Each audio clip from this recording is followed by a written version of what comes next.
Hello there. So I went back and forth on whether or not I was actually going to make this video. I wasn't planning on doing another one so soon after my About Me video, let alone in this freeform format, because I'm not very good at this. But I felt like I should, so here I am. So I've been following Millennial Woes, Colin Robertson, for quite some time. I've been in this realm of political YouTube for a while, as a viewer long before I created my own channel. And needless to say, I find myself a little bit saddened by this recent string of videos that he's put out, because the content that he's made in the past has been very genuine, very emotionally honest, and because of this, he is kind of unique in this sphere of YouTube, because I think there's the sense that his following has a emotional connection to his content, more so than similar figureheads. And I certainly felt that way for a long time. And so it is disheartening a little bit to see this happening. So I thought that I would weigh in. Not that anyone needs or wanted my opinion on this, but I think it would benefit me to share my experiences. Maybe it will help me get over it a little bit.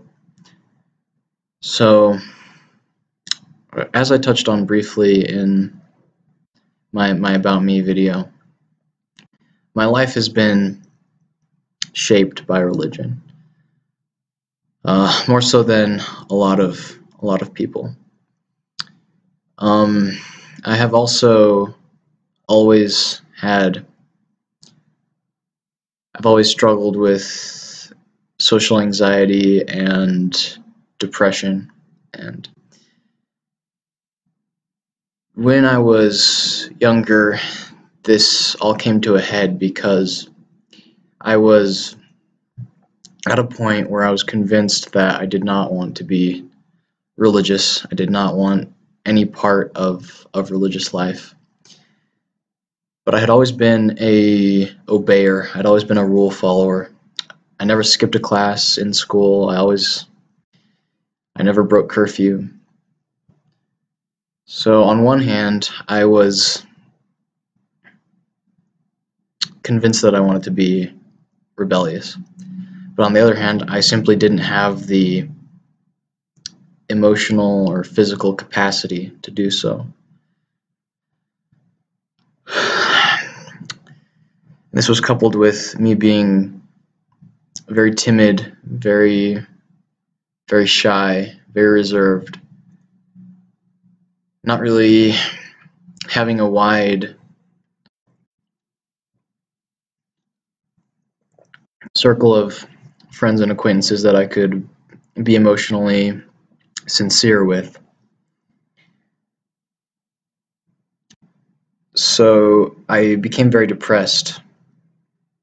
I lost all motivation. I didn't want to do anything. I did things out of a sense of obligation to the rules, which I had always done.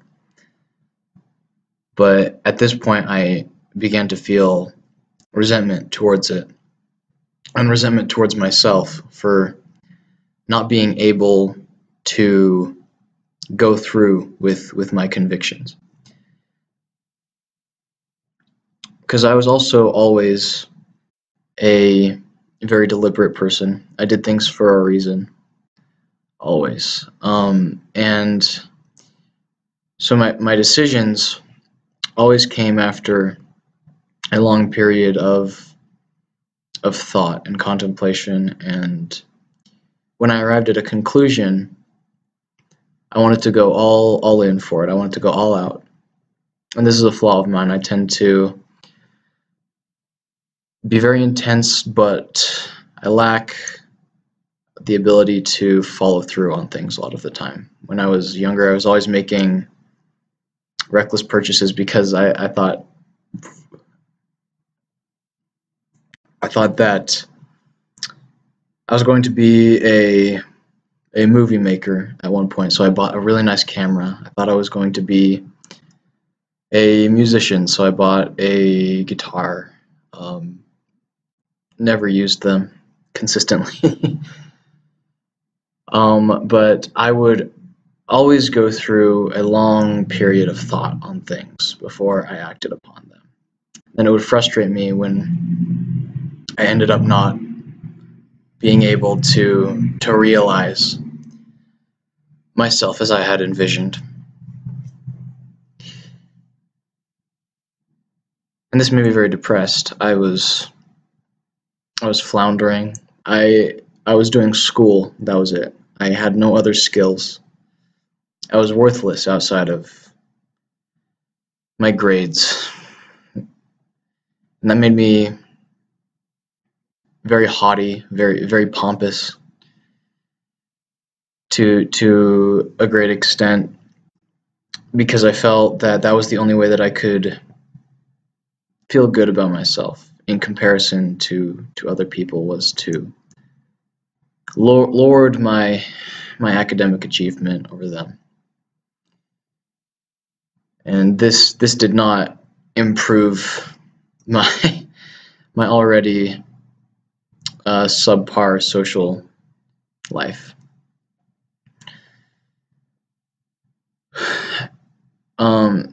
So at this point,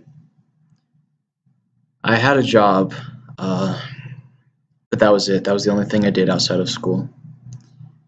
And one night, I was driving home from my job, and there was a bridge between my job and my house, my parents' house, where I was living at the time. And I pulled over near the bridge. I got out of my car and I walked to the bridge, and I contemplated throwing myself over the bridge. I thought I was going to just throw myself into the hands of fate, and if I survived, I survived. If not, then good. I didn't. Thankfully, I got back into my car and I drove home. But at that point, I realized that the way I was living was not healthy. And I realized that the reason that I was not achieving what I could have achieved was because I had no motivation. I had no reason to do anything like that. And I can relate very much to the sort of listlessness that Colin Robertson is describing in his videos. I've been through that as well.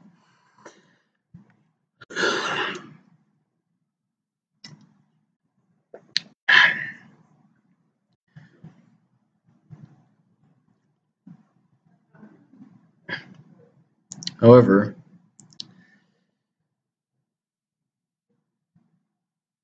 what allowed me to emerge from that and begin to actually feel a sense of accomplishment in life and to progress, which I feel like I have done.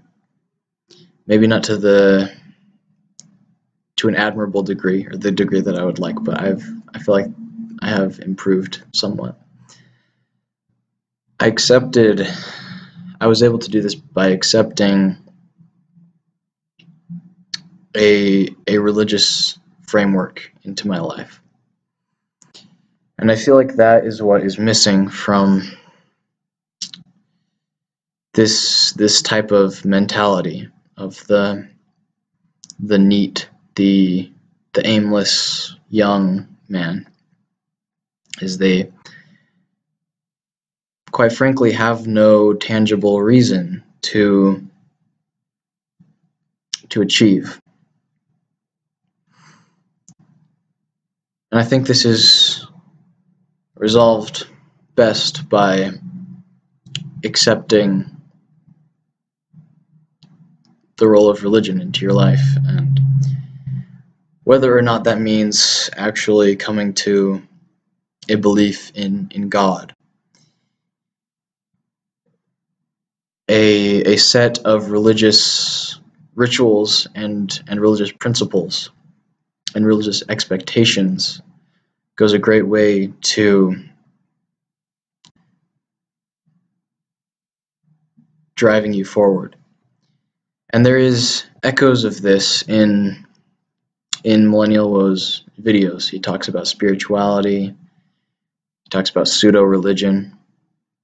So I think to some degree he feels this subconsciously. But I don't want to come off as preachy or condescending, but sometimes it falls upon someone who has experienced these things to speak openly about it. Whether or not that is appreciated by anyone who happens to hear. There's a saying that anyone who knows and does not act does not really know. And that's kind of how I feel about this. I think that most social ills can be remedied by obligation, by responsibility. Not in the watered down Jordan Peterson type way, but in a sense of accepting one's own insignificance and accepting that you are in fact just a small piece in a much larger system, be that explicitly religious or social. But I think it is best exemplified in a religious context.